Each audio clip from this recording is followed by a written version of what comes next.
So on this project we're going to be painting animals in the wild.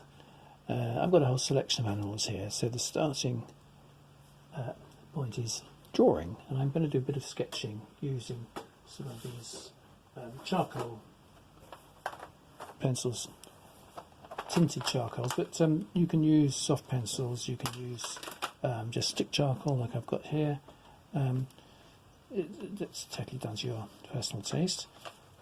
This is really, the idea is really just so we're going to get a lovely flow to whatever we draw. So rather than just paint a static animal in a pose, I've got some very nice examples. Here we are. Here's a lovely example of a Highland cattle. Beautiful specimen. A bit too static for what I'm trying to achieve in this project. But nonetheless, we could use that perhaps. Maybe for one of the cows in the background. But what I want to achieve is movement. So I've got a pack of wolves here. Movement. I've got a dingo over here on the easel. This is walking through the all the animals here. A little bit of movement, and that's what we're trying to get. So some of you have watched my videos on animals drawing before, and in this video I'm going to build on that. So the idea isn't to do effectively a tracing. If you were to trace one of these animals, put it on your paper, invariably that process tends to make the image look flat and also lack movement. What we want to do when we're looking at any of these sources is find out what's going on inside the animal, its skeleton, the line. Okay, so in this alpaca here, let's just look at the middle of the animal, like a sort of an egg shape, and draw it right there, like an egg. Let's put the forequarters on. I'm deliberately holding the pencil right down at the other end to try and get lots of flow. The hindquarters are up higher. I'm trying to, if you like, just use my eye to judge the proportions as I do it to see if I'm getting the right length to the height. Getting the movement through the neck, reaching up here to the head. And might just get him onto the paper here. So we're looking at these flowing shapes, and what we're trying to do is find the line that runs through the middle of the animal. So rather than try and draw a perfect outline, I'm trying to find out and put the animal together in a way that suggests movement. So let's just go back to the animal here. We're going to look at the legs. So the forelegs, let's draw the legs that are in the front to start with. Where are they coming from? There's no point just drawing down underneath the belly of the animal here and down around the legs, but we're looking at where the legs are coming from. And fortunately, the light and shadow in this example, and you'll have a copy of this to work from if you want to print it off. But the example here is the shoulders coming right up here. And so that's where we're going to start. We're going to start here and find out where the shoulder is, where the elbow is, which is just beneath the body of the animal here. And is it directly down, or is it going backwards or forwards? So we're looking for this flow. So I'm just going to draw where the shoulder is, pretty much high up in this front part of the animal,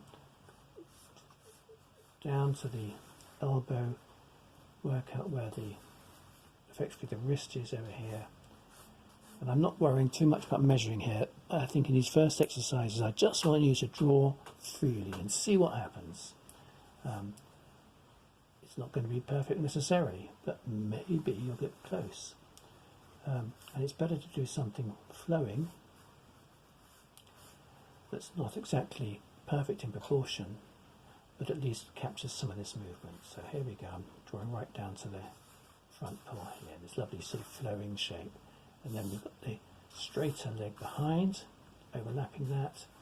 And again, I'm looking, even though it looks pretty straight, we can see the joint in here. We can see little shapes that give us away. So when we get to a joint, I'd like to draw a little circle. That's the proportion of that joint. And then we can carry on to the next section. And this paw doesn't come down quite as far as this one, so I've just got to stop it about there. And then we look at the back leg, and the same thing here. We're looking at a hip joint up here. So I'm going to draw a circle in here for the hip. Find where the knee is, down here, just coming slightly forward. and all these lines are overlapping. We're drawing line upon line upon line. Ultimately, this will lead to something much more energetic than if we just try to draw an outline. We don't want to think in those terms. An outline, no. Okay, so we're coming back to ankle effectively here and forward again. And we're looking also at how far down this foot comes as we come down to the ground. So we're getting this movement, and it's going to the left, and it's going to the right, and it's going to the left again. We're getting this zigzag shape.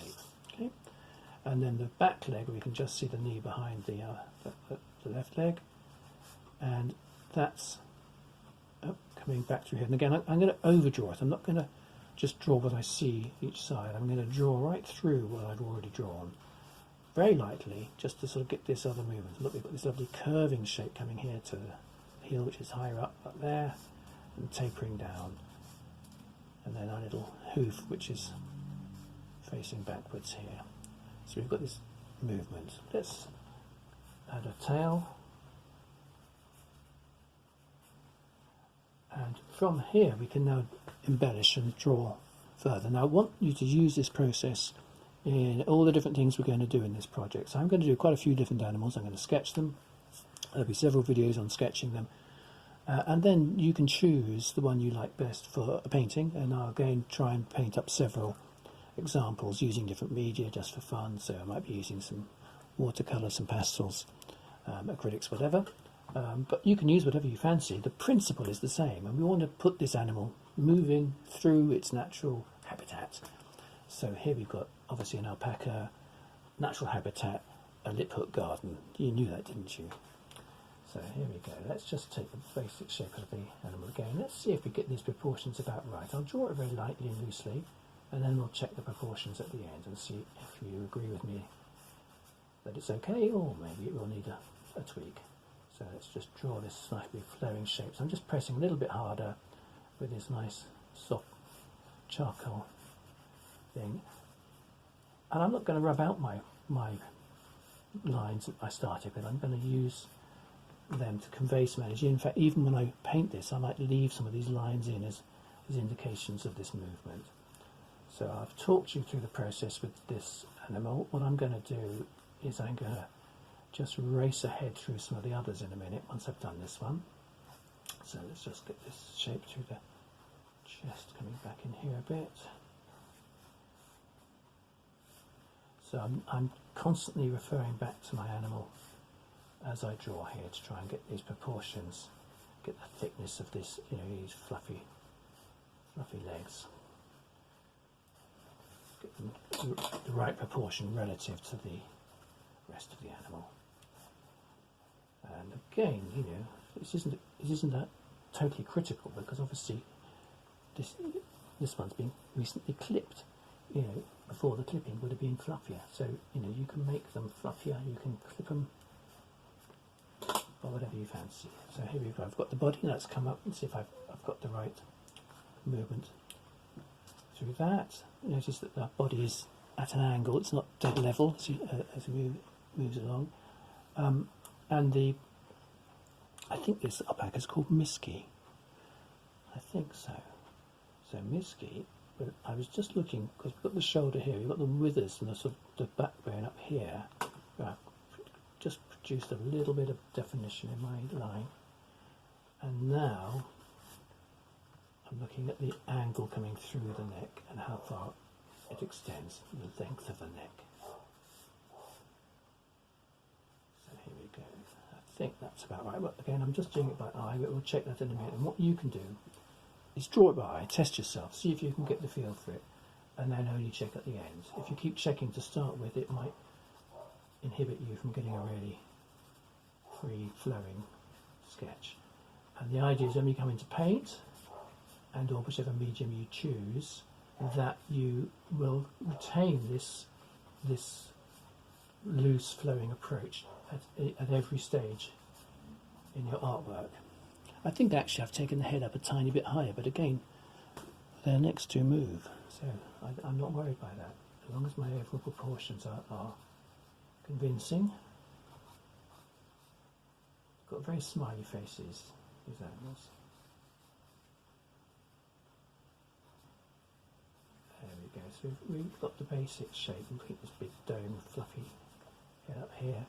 I think its other ear is obviously twitching. We don't see it. Maybe that looks a bit strange without it, so I've indicated it. And of course, we can also do things like map in the shape of the shadows. We've got the shadows across the body, and that in itself is a good way of checking that everything is looking about right.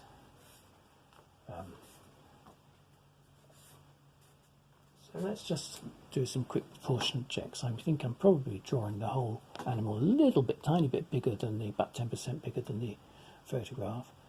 But what we're doing here now is going to use the length of the body to compare it with the height, and then we're going to use the depth of the body as a double check. So if we compare the length from the shoulder here to the hindquarters, it's pretty much the same as from the hoof, at the bottom of the hoof to the shoulders, not to the top of the body, just up to the shoulder.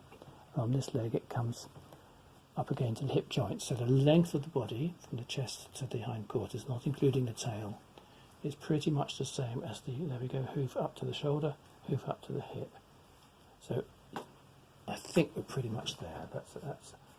I mean, you can do something. You can do an absolutely accurate measurement by, measuring this, it's 5 inches. Measuring this, it's whatever, and seeing if you like. But just by comparing, we're fine. Let's do it with the depth of the tummy. So that is pretty much the same as the leg, but not including the hoof.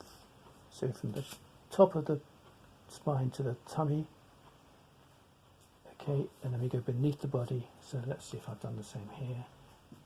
Yep, and the same on that leg. Yep. So we can do the same on the back leg. Let's count down from, well, go down from here. And from the back leg, that measurement there doesn't get down to the, it gets down to the fetlock.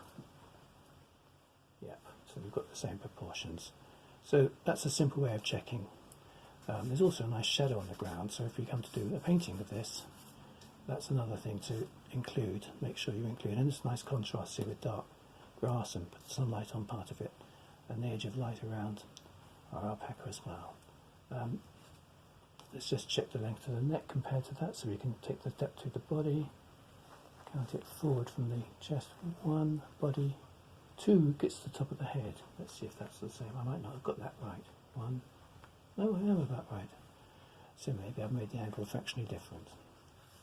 But this is all about getting the feel and the flow.